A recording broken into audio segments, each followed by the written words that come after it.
नमस्कार, ओळखले का मला? मी सावित्री ज्योतिबा फुले बोलते.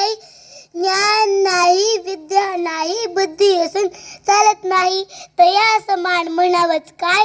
हो, मी सावित्री ज्योतिबा फुले बोलते.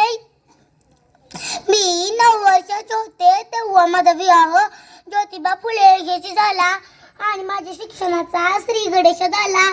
त्यांना मी शेठजी म्हणायचे, म्हणजेच की माझी त्यांनी मला शिकवायला सुरुवात केली आणि माझा हात थरथर कापायला लागला.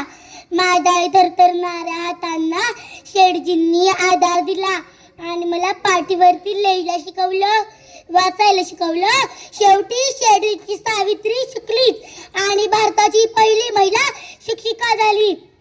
शेठजींची सावी शिकली म्हणून लोक नाव ठेवायला लागले. मग तो दिवस उगवला. पुण्यातील भिडेवाड्यात आम्ही मुलींसाठी पहिली शाळा चालू केली. पण शाळेत शिकवणार कोण? मग मीच मन घट्ट केलं आणि पहिला पाऊल टाकला.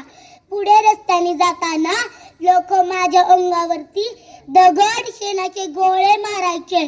समोर एक माणूस आला. म्हणत कसा होता, ए बाई माघारी फिर, माघारी, नाहीतर आब्रू गमावशील. मग उचलला हात आणि एक टाकून दिला थोबडीत मारून आणि माझा सर्वांवर वचकच बसला. बाईच्या जातीला एवढंच खणखर असावंच लागतं. सगळं सण केलं पण आनंद होता. आया बाया शिकत होत्या म्हणून म्हणते मुलींनो, विद्येविना मती गेली, मती विना नीती गेली, नीती विना गती गेली, गती विना वित्त गेले, वित्त विना शूद्र कसले. इतके सारे अनर्थ एका अविद्येमुळे झाले. म्हणून म्हणते पोरींनो, शिक शिक पोरी, तू काहीतरी शिक. शाळा शिक्षण हा जीवनाचा तिसरा डोळा.